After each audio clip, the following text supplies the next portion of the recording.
você abrisse a Bíblia no livro de 1 Reis. E nós vamos justamente falar sobre isso que a obreira acabou de falar na crônica. Ela não sabia o que eu ia falar, mas estava no meu espírito. E nós vamos justamente falar sobre isso que a obreira acabou de falar na crônica. Ela não sabia o que eu ia falar, mas estava no meu espírito.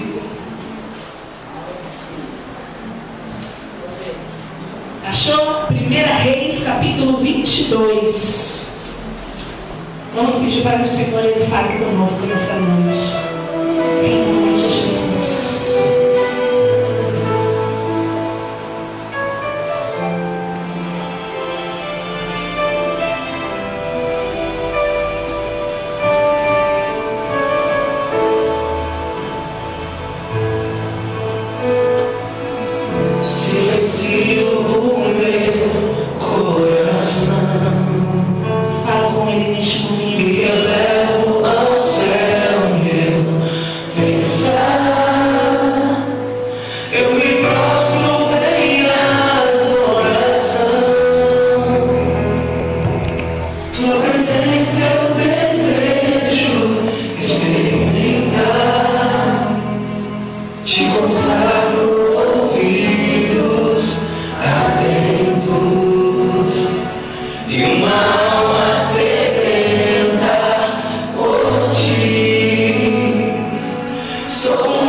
esteja neste lugar, para que não seja o homem a falar, mas o Senhor a nos ensinar, a ministrar nesta noite. É o que eu te peço, em nome do Deus que é Pai, Filho e Espírito Santo. Amém?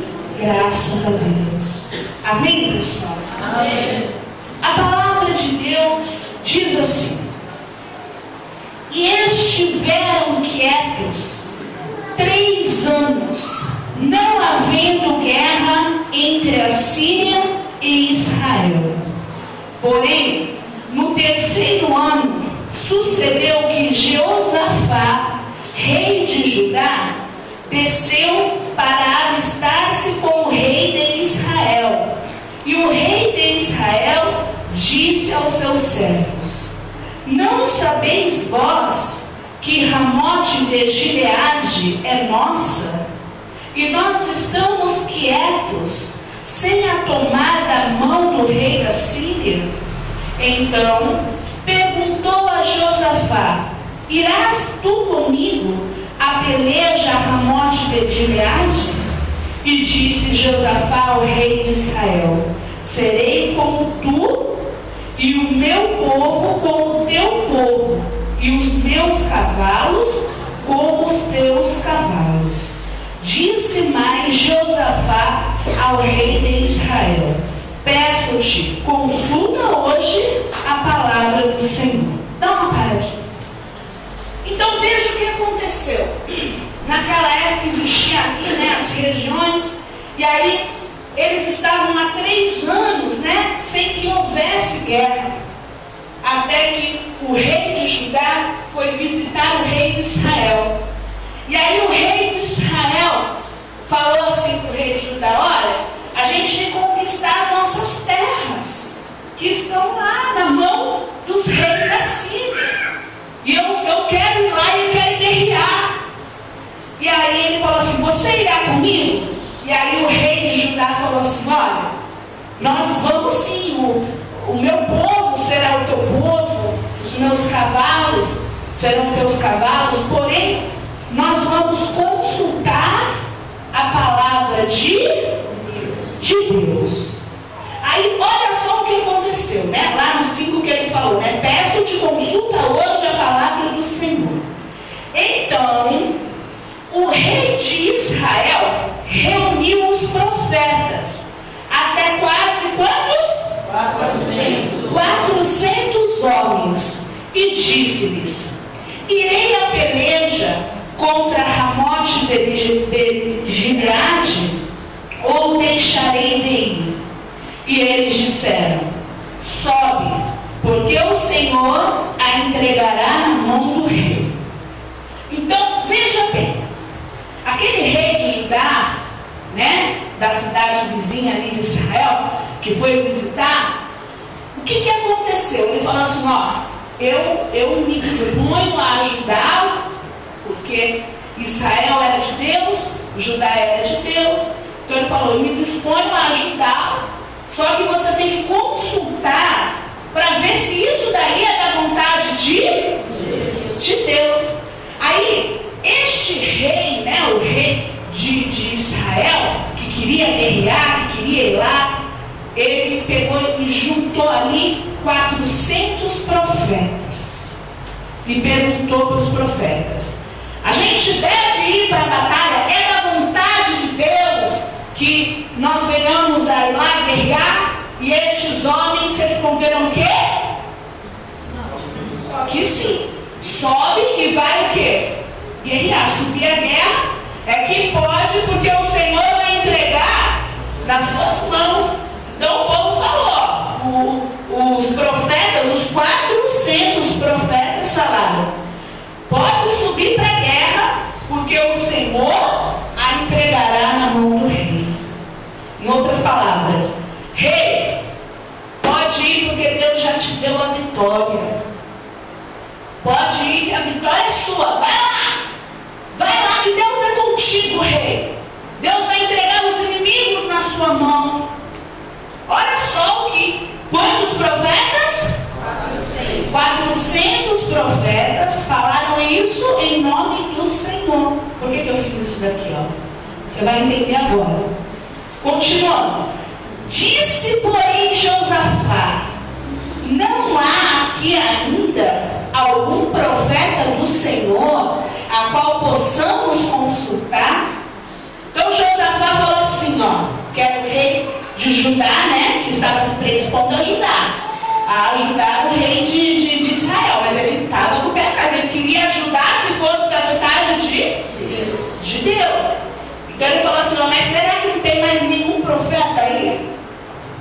Será que você já consultou? Será que não tem mais nenhum profeta do Senhor que a gente possa consultar para poder ter certeza mesmo? E aí, olha o que esse rei responde. Então disse o rei de Israel ao rei de Judá: ainda há um homem a quem podemos consultar ao Senhor, porém eu o odeio. A minha fala odeio. Isso aí. Né? Algumas falam odeio, outras falam aborreço, né? Porém eu odeio. Olha só. Porque nunca profetiza de mim o que é bom, mas só o que é mal. Que é mal. Este é Micaías, filho de Ilá. E disse Josafá, né, rei de Judá: não fale, ó rei, assim. Então, veja bem o que aconteceu. Quando Josafá falou assim: escuta, mas você consultou todos os profetas, não tem mais nenhum profeta que você possa consultar? Ele falou: tem um lá, mas aquele ali eu não gosto, odeio ele. Porque ele nunca profetiza coisa, fica só profetizando coisa ruim só.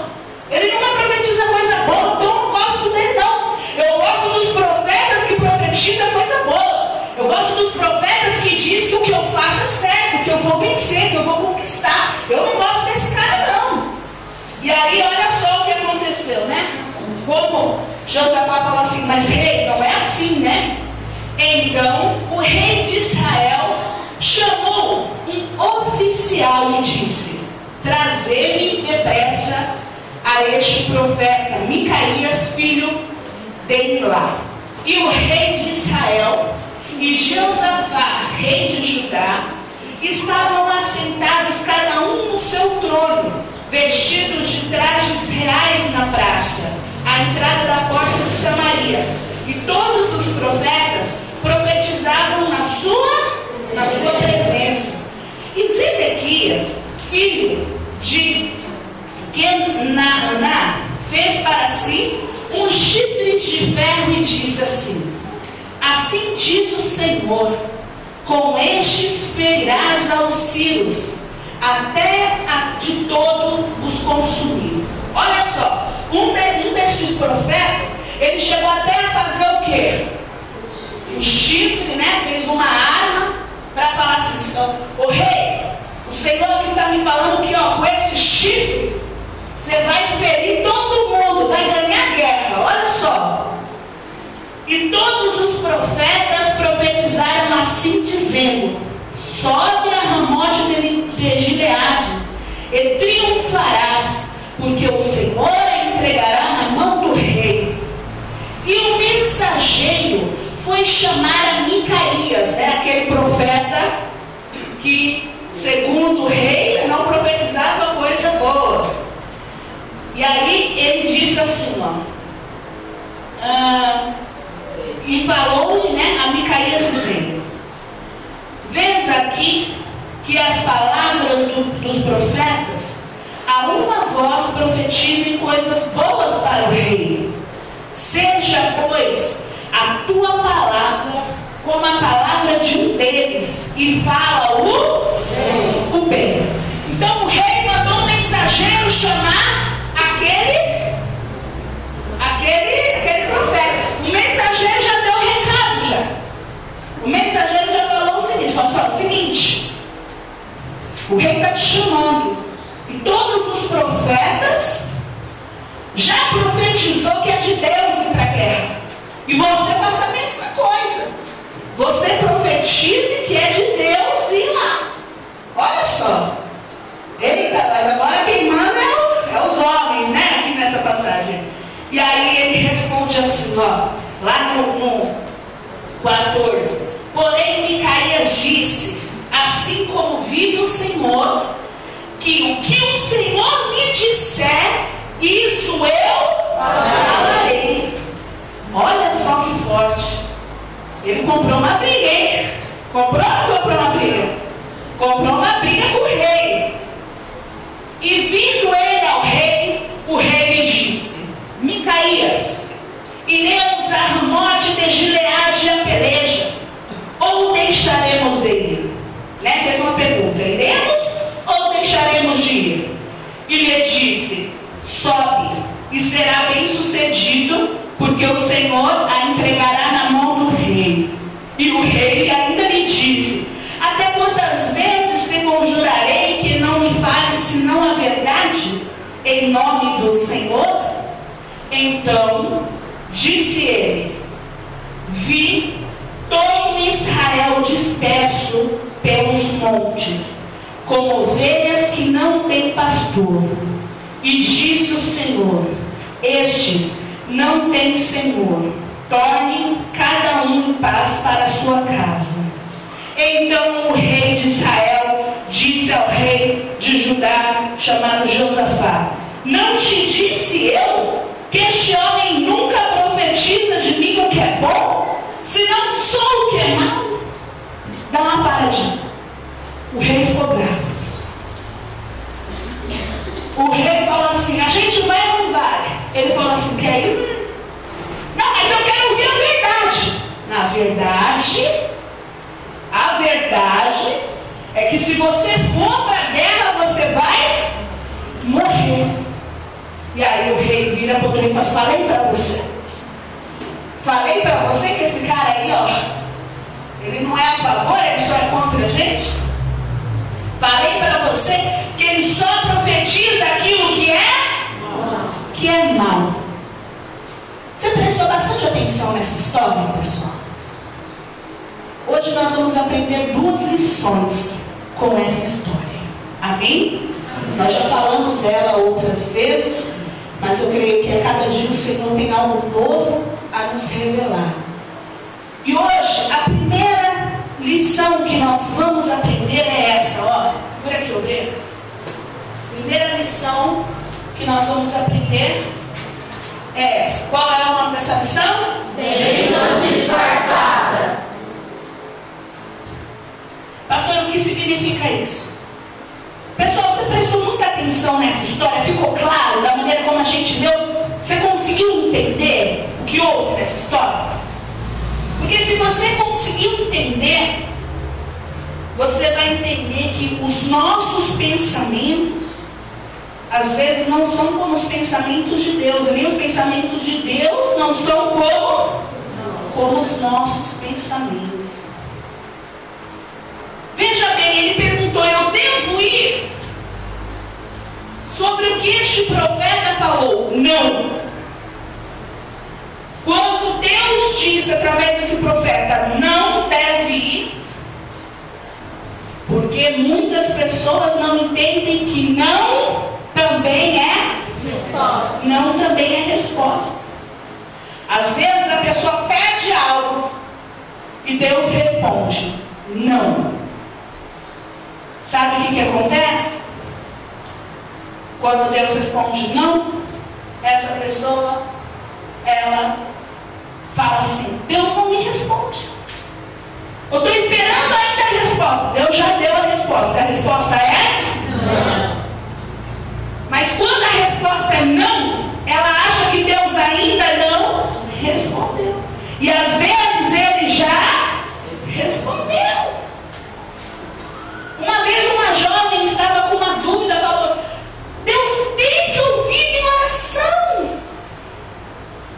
Porque Deus não ouve a minha oração. Eu só vou crer em Deus quando Ele ouvir a minha oração. Eu estou pedindo para Ele uma bênção sentimental e Deus não me dá.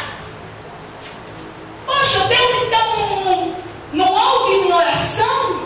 E eu falei para essa jovem: talvez Deus disse não. Deus disse não. Ah, mas eu quero aquela pessoa. Mas às vezes a resposta foi o quê? Não, mas Deus tem que ouvir, senão Ele não é Deus. Aí eu falei assim: tá, você gosta daquele fulano. Vamos supor que tem aqui na igreja um outro rapaz. Aí até para fazer a menina entender, eu falei: imagina que tem aqui na igreja um velhinho de 80 anos, todo mundo. E ele olha você e fala: eu estou apaixonado, minha filha. E aí você fala assim, eu te explicando para mim, você fala assim: não, mas eu não quero. Não, mas eu vou orar para Deus. Se Deus existe, Ele vai ouvir a oração. Aí você não quer que Deus ouça mais as orações, né? Você consegue entender? Aí Deus fala não, não tem mais problema, não. Deus fala não, Deus fala não. A pessoa, ela quer que as coisas aconteçam só do jeito. Agora, se ela gosta de outra pessoa, se Deus não dá. Mas como eu gosto da pessoa, por que Deus não me dá? Por que Deus deu para outro? A pessoa não entende que os pensamentos de Deus são maiores e melhores do que os nossos. E o não de Deus muitas vezes é uma bênção disfarçada. Às vezes você não entende. O não de Deus numa situação passa a ser uma bênção disfarçada. Nessa história foi. O não vá para a guerra era uma bênção. Parecia ser mal. Tanto que o rei falou: ele só profetiza mal. Mas na verdade não era mal. Por que era uma bênção disfarçada? Porque se ele fosse para a guerra, ele iria morrer. Então o não de Deus era uma bênção. Porque o rei não conhecia o futuro, mas Deus conhece o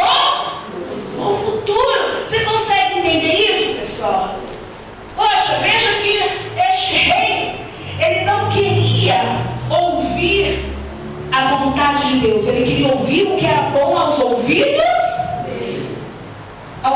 dele. Não para o rei era algo ruim, era algo mau, sendo que não é assim que funciona.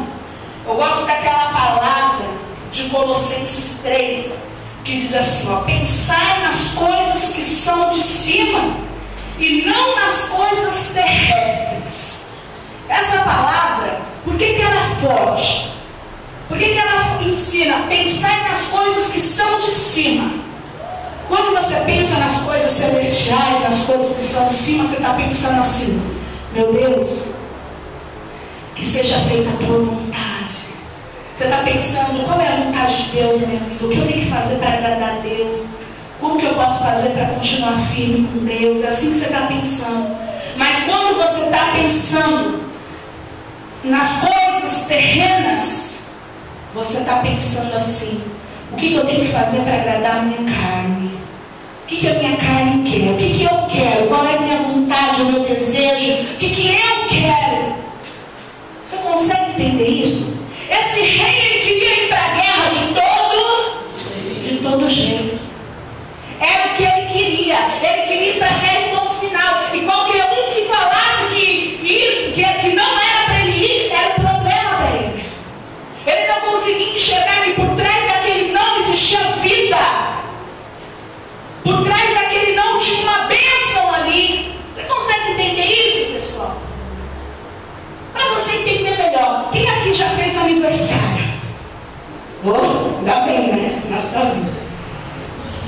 Quem aqui já ouviu uma frase assim, ó: parabéns, que todos os seus sonhos sejam realizados? Quem já ouviu essa frase? Levanta a mão. Levanta a mão. Faz uma oração pela Maria Luísa. Que todos os sonhos da Maria Luísa sejam realizados. Está certo? Não. Está errado. Está errado. Você que falou, você profetizou mal na vida da pessoa. A Maria Luísa nem sabe o que é bom para ela. Sabe quem sabe? Deus. Então eu falo assim: que todos os sonhos de Deus sejam realizados na vida da Maria Luísa. Você não sabe a bênção que você entregou na vida da Maria Luísa. Você consegue entender? Porque aquilo que ela acha que é certo, nem sempre é certo. Nem tudo aquilo que ela quer é o que ela precisa. E aí a gente volta na crônica da Maria Luísa, da menininha Amy. Ela queria o quê? Ela precisava disso? Não. Ainda bem que não foi a vontade dela que foi realizada, mas a vontade de Deus. Porque atrás da vontade de Deus tem vida, mas atrás da vontade dela poderia existir morte, porque ela jamais poderia pregar, jamais ela poderia evangelizar com os olhos azuis.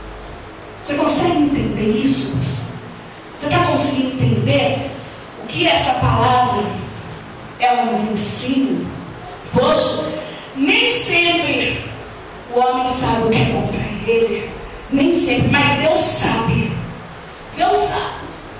Então, se Deus sabe, confie em Deus, a ponto de enxergar que por trás do não de Deus pode existir ali uma bênção disfarçada. Eu vou te contar uma coisa.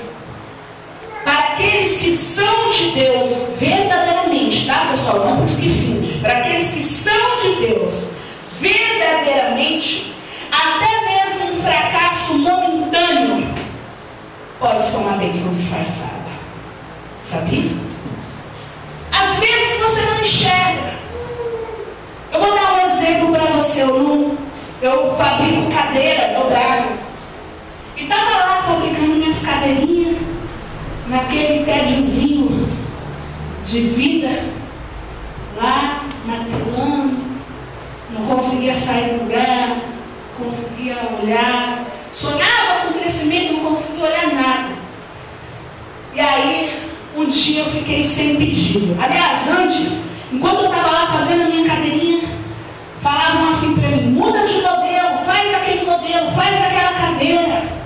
Meu pai chegou a falar, você vai fazer tal modelo, você vai fazer desse jeito, daquele jeito. E eu estava ali, ó. Eu estava ali, na minha vidinha, acomodadinha. E aí, sabe o que aconteceu um dia? Um dia faltou. Um dia eu deixei de vender. Aí veio os porquês. Quem estava no domingo dos porquês? Aí veio os porquês. Ah, por quê, Senhor? Eu sou dizimista, Deus. Ai, por que eu estou endividada? Por que eu estou passando agora por este momento? Por este problema? Por quê? Por quê? E eu não conseguia enxergar. Eu não conseguia enxergar e continuava acomodada. E aí um dia eu decidi colocar os planos de Deus em ação. Então eu vou fazer, já que eu tenho tempo mesmo, eu tenho tempo sobrando, eu não tinha pedido, né? Então já que eu tenho tempo sobrando, eu vou fazer aquele modelo lá de cadeira. E fiz. E aquele modelo lá escondia uma vida próspera. Aquele modelo lá escondia uma bênção. Mas eu não tinha tempo para fazer aquele modelo lá.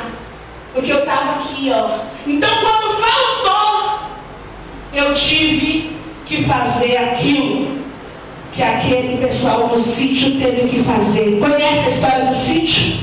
Chegou o pastor com o rapaz e foi lá no sítio. O sítio caía aos pedaços. Porta caindo aos pedaços. Banheiro era fossa. Buraco. Uma coisa horrível. E aí o pastor foi lá e falou, escuta, do que vocês sobrevivem? Estava lá o homem, um monte de filho. Falou, aqui a gente sobrevive da vaquinha. Agora você lembrou, né? Hã? Quem conhece a vaquinha? Aqui a gente sobrevive da vaquinha. A vaquinha dá o leitinho e a gente sobrevive do leitinho da vaquinha. Aí o pastor falou, sério? Tá bom. O pastor olhou na casa, ali na sua casa. Quando foi de madrugada, o pastor chegou no obreiro. Falou, discípulo, vai lá. Pega a vaquinha e joga. Joga no pedaço. Ai, peraí, como é que é? Opa, o discípulo falou, como é que é? Vai, entendi. É o único meio de sustento. Como assim? Por quê? Hã? Como assim? Tá, ouça a voz do Senhor. Vai. O discípulo foi lá. Pegou a vaquinha na madrugada, pegou lá no penhasco e ó, vou começar a chorar, não posso ver não, morrendo. Aí, só não vou chorar por uma razão. O discípulo fez aquilo, mas ele ficou, meu Deus, que saudade desse pastor. Vou me afastar da igreja. Lá não piso mais, é ruim demais esse homem. Homem ruim.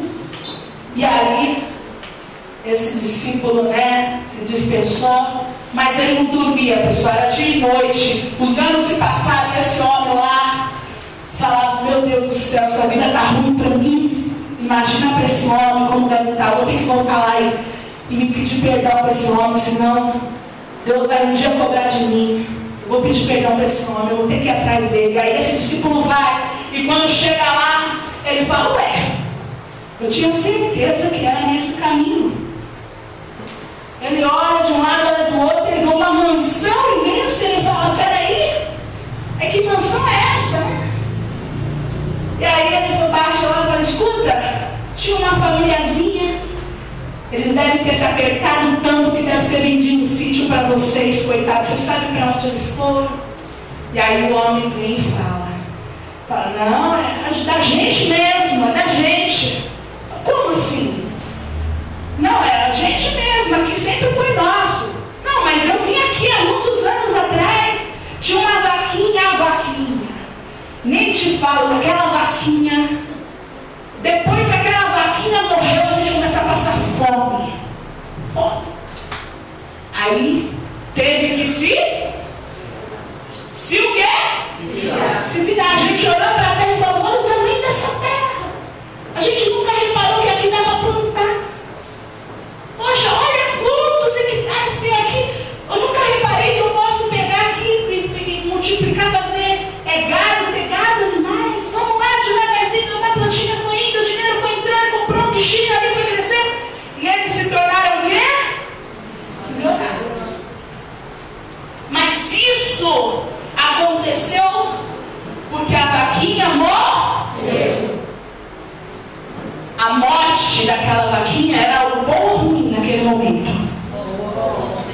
algo ruim naquele momento. No momento que eles viram a vaquinha morta, eles quiseram morrer. Foi, o fim da picada. Acabou. É ou não é? Acabou. Era o único meio. Aos olhos deles tinha acontecido a maior desgraça. Mas era diferente, porque aos olhos de Deus é diferente dos nossos. Aquela morte daquela vaquinha era apenas uma bênção disfarçada. Então, para aqueles que são de Deus, até o problema que você enfrenta, e agora eu estava firme com Deus, sou fiel ao serviço e perdi o emprego. Por que isso aconteceu? Você não está enxergando a bênção disfarçada? Um dia o Walt Disney, né? Todo mundo conhece o Walt Disney, conhece? Ele trabalhava, ele era jornalista, trabalhava lá numa empresa. E ele foi mandado embora. Você sabe por que ele foi mandado embora, pessoal? Sabe por quê? Porque ele não tinha criatividade. Essa foi a razão pela qual o Walt Disney foi mandado embora. E aí você fala assim: bobo foi aquele patrão que perdeu um grande homem criativo. Eu falo mais. Ainda bem que aquele patrão mandou embora. Porque eu acredito que foi a partir dali que ele começou a trabalhar a sua criatividade de uma maneira mais intensa. Afinal, nenhum funcionário é mandado embora sem o melhor funcionário da firma. É ou não é? Então eu acredito que aquilo foi um baque. Você consegue entender, pessoal? Se no mundo a pessoa consegue dar a volta por cima, você acha que você com Deus, com a força do Senhor Jesus, você acha que você não vai arrebentar? O diabo estava querendo colocar na tua mente que você é um falido. Era o diabo. Porque com esses pensamentos você acaba ficando cego. E cego você não consegue enxergar a sua bênção disfarçada. Você consegue entender isso, pessoal? Então abre os seus olhos. Abre os seus olhos. Retire diante dos teus olhos toda a venda espiritual que estava fazendo você enxergar só o lado ruim das coisas. Você estava duvidando do poder de Deus na sua vida. Não. É para você se mexer. É para você acordar. Situações às vezes que você passa, você tem que acordar. Amém, pessoal? Amém. E vai ser assim na sua vida. Mas nós temos uma segunda lição hoje. Vem cá, Luiz. A segunda lição que você vai aprender é essa, Sim.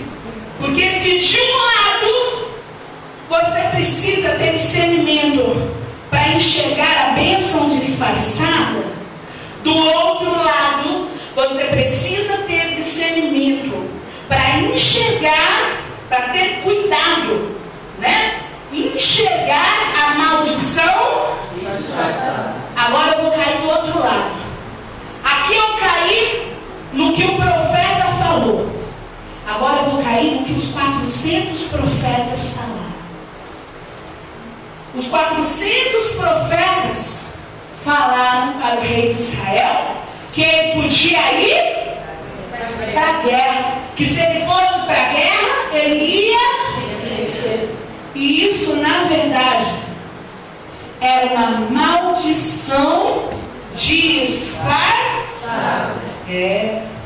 Infelizmente, muitos crentes têm caído todos os dias por falta de discernimento em reconhecer o que é uma maldição disfarçada. Geralmente, isso acontece quando a gente coloca os nossos desejos na frente dos desejos de Deus.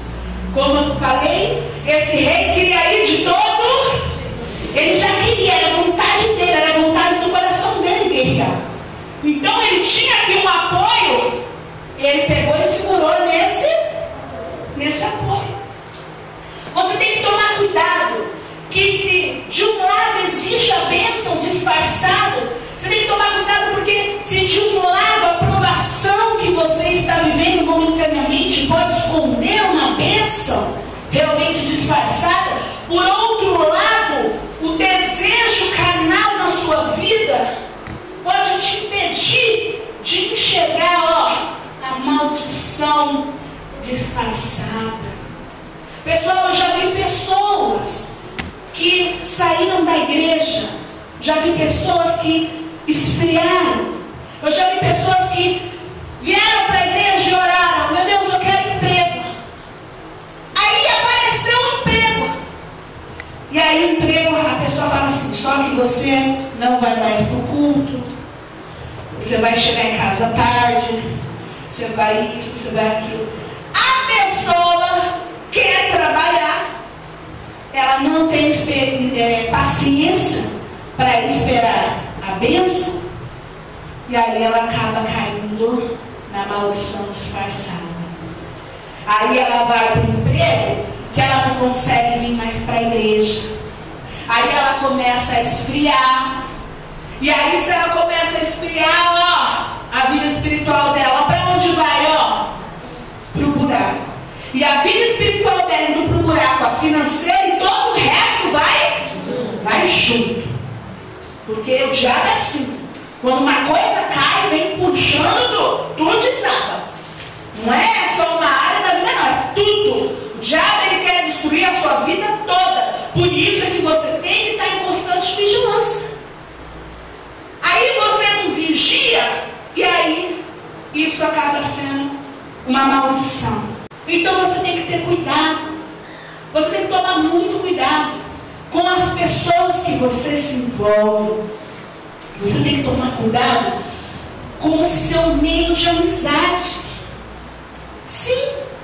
Você começa a se aproximar de uma pessoa que não é de Deus. Você fala assim: ah, essa pessoa é uma bênção. Essa pessoa é boazinha. Essa pessoa é um amor.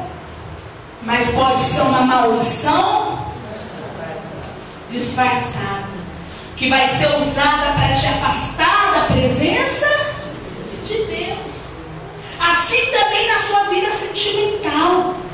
No mundo aí fora, o pessoal fala assim: ó, tem que ser trabalhador. Né? Quem já ouviu? Tem que ser trabalhador. Sendo trabalhador, quer dizer, o mundo ele exige pouco, né? A pessoa trabalhou, pronto. É boazinha, mas é boazinha. Boazinha? Boazinha? O assassino trabalha, o ladrão trabalha, todo mundo trabalha. Peraí, você tem que crescer os seus padrões. Você consegue entender isso? Você não pode, ó, se envolver numa maldição disfarçada.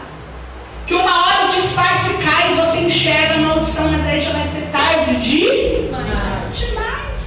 Cuidado com quem você se envolve. Para você namorar uma pessoa, a pessoa tem que ser de Deus. Tem que ter o caráter de Deus. Trabalhar é um detalhe, tem que trabalhar, né? Mas é um detalhe. Que a pessoa tem que ser de Deus. Senão você fala: ah, é bonzinho. Lá na frente você vai falar: pô, essa pessoa teve uma influência maligna sobre a minha vida. Aí vai ser tarde demais. Essa pessoa me impediu de fazer algo, de chegar onde eu queria chegar. O que eu mais vejo é pessoas arrependidas porque não conseguiram enxergar a maldição disfarçada.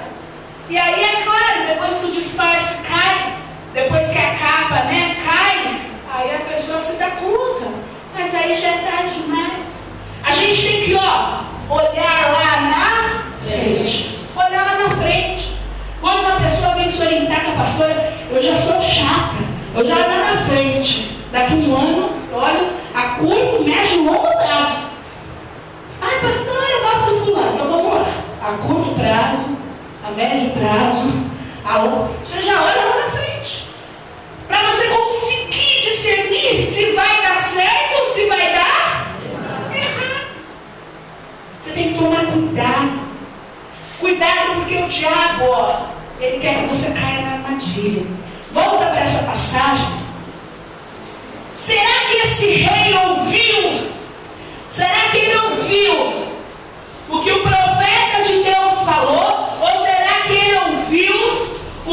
400 profetas falaram.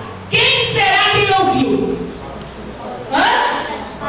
Vamos saber pelo resultado. Se ele viveu, é porque ele pegou a bênção disfarçada do mão. Mas se ele morreu, é porque ele caiu na maldição disfarçada.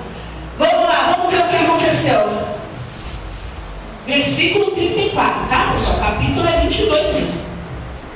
Então o homem armou o arco e atirou a flecha a esmo e feriu o rei de Israel por entre as fivelas e as couraças. Então ele disse ao seu carreteiro: dá a volta e tira-me do exército, porque estou gravemente ferido. E a peleja foi crescendo naquele dia, e o rei foi sustentado no carro defronte dos sírios, porém ele morreu à tarde. E o sangue da ferida corria para o fundo do carro. E depois do sol posto, passou um pregão pelo exército, dizendo: cada um para a sua cidade, cada um para a sua terra. E morreu o rei. E o levaram a Samaria e sepultaram o rei na Samaria.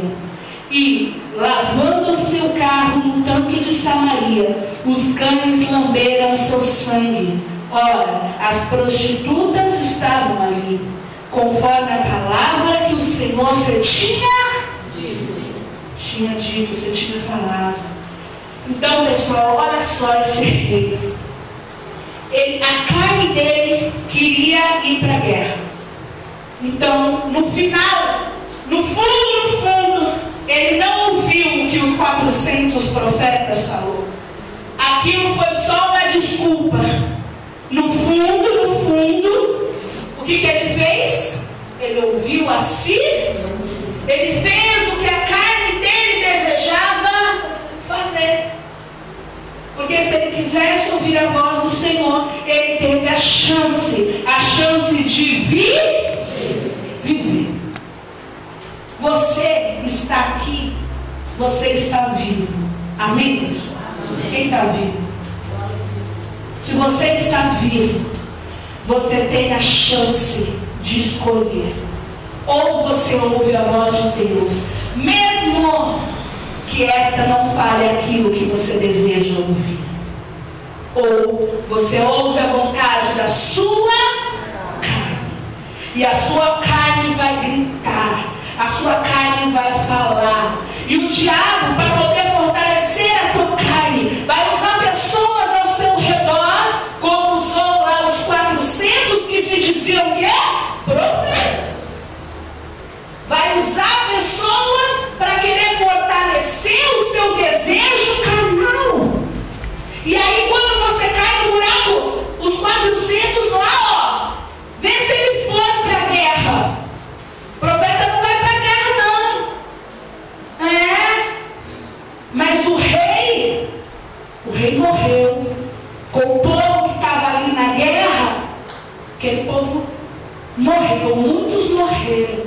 Os que sobraram voltaram cada um para sua terra de cabeça baixa, porque aquela guerra nunca foi da vontade de Deus.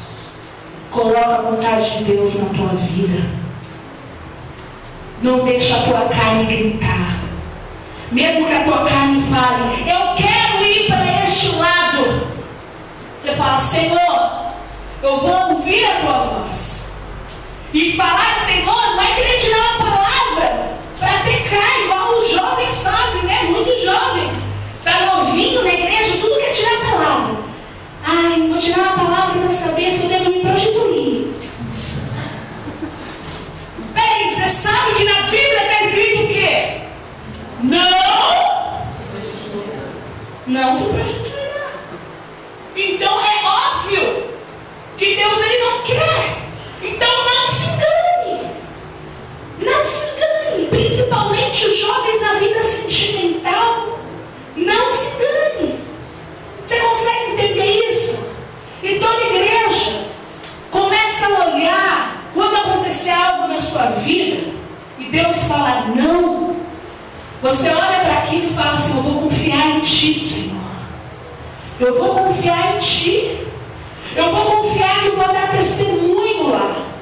De que o Seu não me reservou uma bênção. A obediência ao Seu não me entregou fortes bênçãos. Amém, pessoal? Amém. Hoje, você está no lugar deste rei. E você vai sair daqui com uma decisão tomada. Ou você ouve a voz da tua carne. E olha que eu acredito que ela tem falado. Em todos os momentos. Ela fala na hora do cansaço. Ah, hoje eu estou cansado, eu quero ir para a igreja. Ela fala na hora do sono. Ela fala na hora que ela quer pecar. Mas você não vai dar ouvidos à tua carne. Se você quer dar ouvidos à voz do Senhor, nós vamos pedir para que Ele nos ajude. Pastora, como discernir? Já que a bênção está disfarçada, a maldição está disfarçada, como que eu vou discernir? É através do Espírito Santo, através da comunhão com Deus. Você consegue ter um discernimento para que você não se engane. E se um dia você for enganado, você não vai mais se enganar. Amém, pessoal? Amém. Porque ao contrário do rei que morreu, você está vivo, você está aqui. Então a você foi dado o poder de escolha. Não é nem Deus que tem o poder de escolha. Você escolhe, Ele te entregou esse poder. É o poder do livre e arbítrio, livre-arbítrio. Você escolhe o que você quer. E se você quer Deus, você vai se fortalecer neste momento. Você não vai deixar mais a morte que o diabo tinha planejado para o teu futuro, ela atingir a tua vida.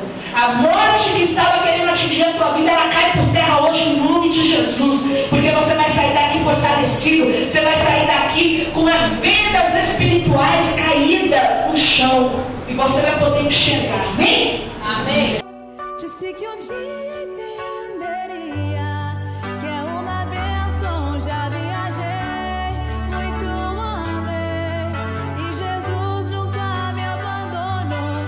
Todo o pesar que eu passei não se compara com o seu amor.